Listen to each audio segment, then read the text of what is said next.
সুপ্রভাত বন্ধুরা। আজকের দিনটা এখান থেকে শুরু করলাম। আজ ঘুম থেকে উঠেই প্রতিদিনের মতোই চলছে আমার কাজ। এই যে প্রতিদিন আপনাদেরকে যা দেখিয়ে থাকি তার বাইরে আমি আরও অনেক কিছু করি, তা আজ আপনারা দেখবেন। এই প্রথমেই আমার ঘরের গেটটা খুলে নিচ্ছি, তারপরে ঘরের দরজা জানালা সব এক এক করে খুলে নেব। এইগুলা হচ্ছে সকালের ডিউটিটা আমার, আর রাত্রির ডিউটিটা আমার পতিদেবতার। আর এদিকে আমার ভাড়াটিয়া ওনারা মর্নিং ওয়াক থেকে আসছেন। আর ইয়ে মুরগ দেখতেছি ওনারা রাখতেছেন কিনে। এই আমাদের গেটের সামনে দিয়ে তো যায়, সব কিছুই পাওয়া যায়। একটু সকালবেলা উঠলে সব কিছু আপনি পাবেন।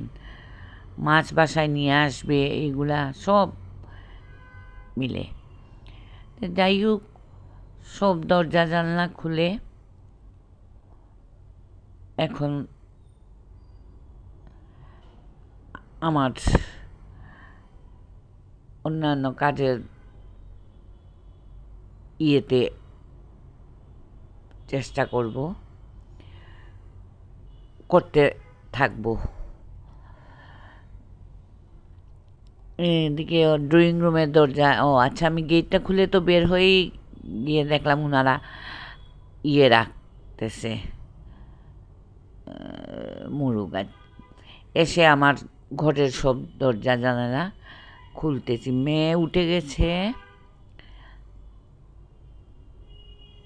মেয়ে আবার যতই সকাল 7টাতেই উঠুক আর 8টাতেই উঠুক, সে উঠে সোজা স্নান করে নেবে। শীত, গ্রীষ্ম, বর্ষা,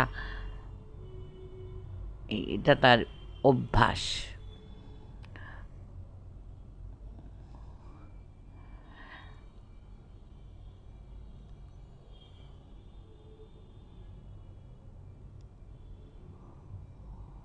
এখন মেয়ের সাথে আমার কিছু কথা হচ্ছে।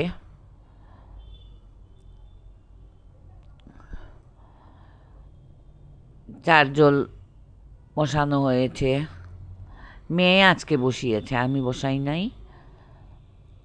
ও আমার আগে উঠেছে যখন, ও বসিয়ে নিয়েছে।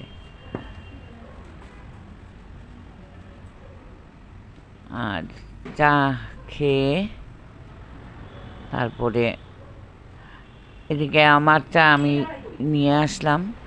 আর ওই আমার মেয়ের সমানই বলতে পারেন, ও আমাকে খুবই ভালোবাসে।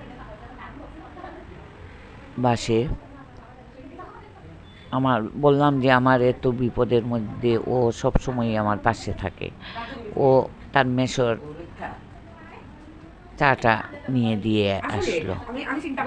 আর দিকে আমি চা খেতে বসলাম। আর ওই আমার ঠিকা মাসি যে ওই মেয়েটাই আমাকে রান্নার জন্য দিয়েছে, ওইটা নিয়ে আমরা হাসতে হাসতে শেষ।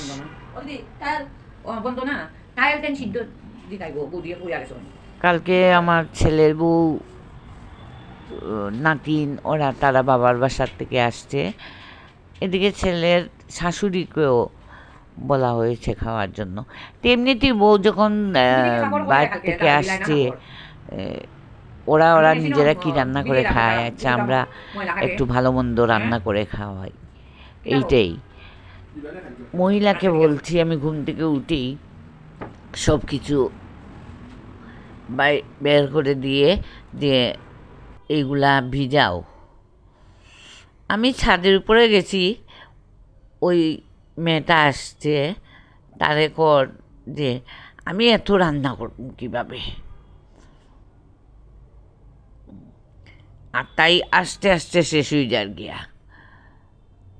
তুমি কি তোমার জামাইগুলো রান্না করিয়া খাইছো না?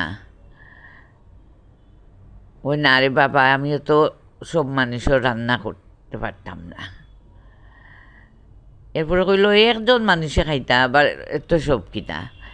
এইটা লই আমরা মাত কেন কথা ওর, তাই আমার কর মাসি এরকম কথা কর। আমি তো চিন্তা করি দেখো, তাই একজনের রান্দা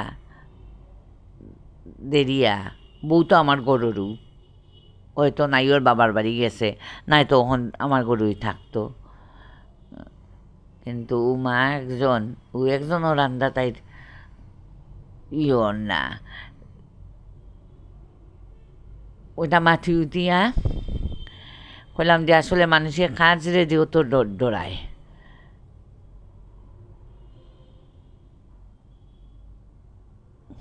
আমরা শরীর সুস্থ থাকলে দুনিয়ায় কাজ একদিকেই করিয়া দেওয়া যায়। এখন আইলাম তো আমি আবার ঠাকুরঘরও, যেটা আর আজকে আমার আজ তেমন একটা বেশি কিছু নাই। রাঁধছি কালকে আমিই রাঁধছি, বেচারি রাঁধছি উনছে না, সাইড তরকারি আমিই রাঁধছি, কিন্তু ডরাইয়া শেষ হয়ে গেছে কি আর কি। এরপরের দিন সকালে তাই আইছে যে আমারে ঘর, তাই তো তাই কাম করিয়া 1 ঘন্টার কাম একদম শুনছে একবার কথা, আর আমারে কইবার সময় পাইছে না। পরের দিন সকালে আইয়া আমারে ঘর কথাগুলা। আর আইজ আমার অবশ্য রান্নাবাড়া কোনো কিছুও নাই, কাজও নাই। আইজ আমার কিছু পরীক্ষা করানি লাগবো, ব্লাডর পরীক্ষা ইয়ের থেকে ডায়াগনস্টিক সেন্টার থেকে লুকানাইয়া বাসাত করাই লিছেন। আর ইকো ইসিজি এইগুলা গিয়া করতে হইব, তো ওগুলা লাগিয়া যাইতে হইব। ও তাড়াতাড়ি করিয়া আমি ঠাকুর দিলাম। আর টিকিট তো পাওয়া যায় না, যাই হোক আজকে মিলছে, কিন্তু কতটুক যাইতে পারবো আমি ওটাই চিন্তা করলাম, পরিস্থিতি বড় গুলাতে।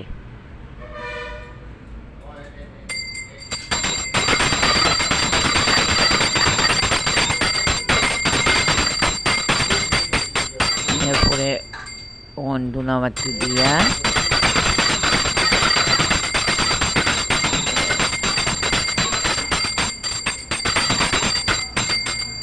আমি উঠিয়া গিয়া রেডি হইতে পারলাম না। আমার প্রতিটা কাজ রেডি হয়ে গেছো কিনি, আমি তাইন তো শার্ট প্যান্ট কিনে দিলেছি না, আমি যে করে তখন কাজ করিয়া রেডি হইতাম, এটার কোনো ইও নাই। ও মেয়ে আর আমি ওখানে বইয়া কতখান কথা কইলাম, তাই তো নিজে রেডি হইয়া বোয়াত। আর আমরা যে কোনো কাজকর্ম করিয়া যাইতে হইব, এটার কোনো ইয়ে নাই। ঔষধ খাইতাম, খাইতাম, ও আনুতাম সব সময় উড়ি।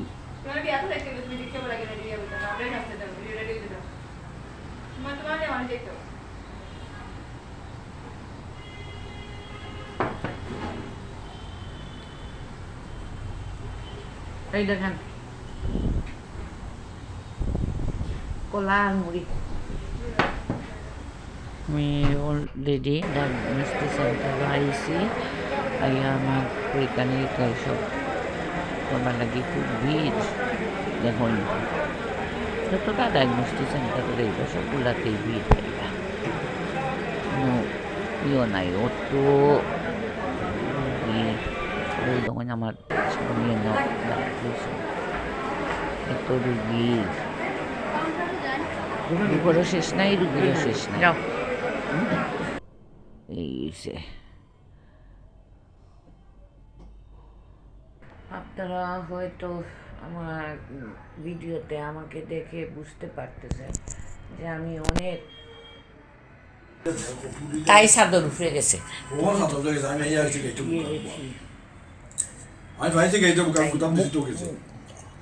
ডাক্তারের ইয়েটা তো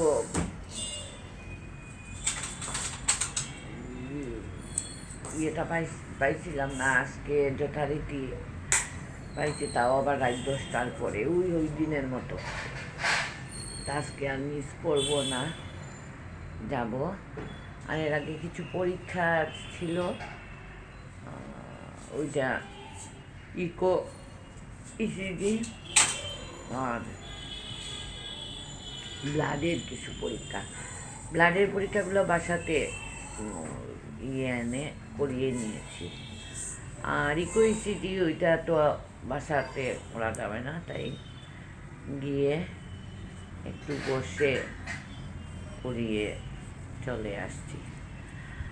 ওগুলা রিপোর্ট নিয়ে আসছি, সাথে সাথে দিয়ে দেয়, যেমন আধা ঘন্টা করে বসে নিয়ে আসছি। আর বিকেলবেলা আবার যাব হার্ট ফাউন্ডেশনে, গিয়ে ডাক্তার দেখাবো। তারপরে কি বলেন বলবো আমি আপনাদেরকে। আমার কথা ছিল যে রাত্রে ডাক্তারের এখানে যাওয়ার, কিন্তু আসলে এখানকার পরিস্থিতি খুব একটা ভালো না, রাত 10টার করে দিয়ে যাওয়া, সেটাও একটা। আর আরেকটা হলো যে যেহেতু রোজার আগের দিন তারা ইয়ে তো একটু ভিড় থাকবো, বরঞ্চ রোজা মাসও নিশ্চয় 6টার পরে কোনো আর ডাক্তারে দেখবানি, ওই দিনও তার অ্যাপয়েন্টমেন্ট পাওয়া যাইব। তো ওইটা ক্যান্সেল করে দিলাম, করিয়া দেখি আগামী আরও 3-4 দিনের ভিতরে, কারণ পরীক্ষা নিরীক্ষা তো সব করে দিয়েছি, 3-4 দিনের ভিতরে আমি দেখাই আই।